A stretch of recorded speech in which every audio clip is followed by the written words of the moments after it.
chim alum na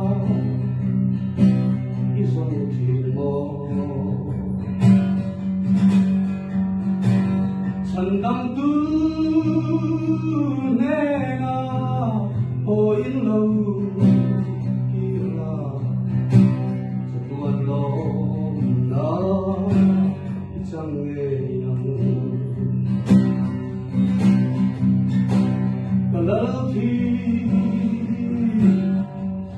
nakal vadi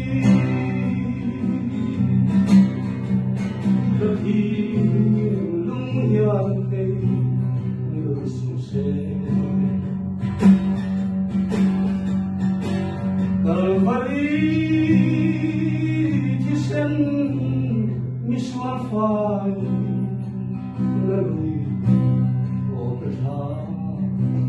se samai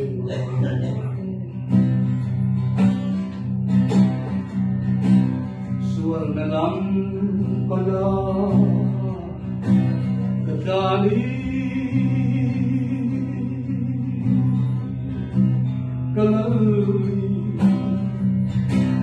lungai mo min mangai na vang mo kalal isu mama e ka fil thiam lo kalal thi na kal vari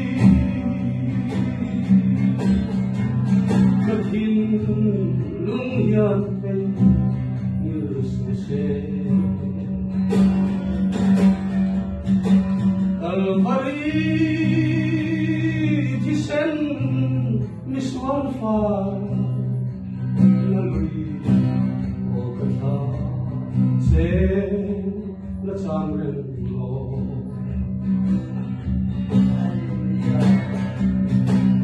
cross ki sen miswal yang senang kalau mau jadi tidak kesana cross lam kecilan longsuan sabingka oh kepileksi kalal thi nakal vari katin lung hian te như sung se kal vari chi sen miswal fa lagi o katha sen la samren kalal thi nakal vari katin lung hian te như sung se kal vari chi sen miswal fa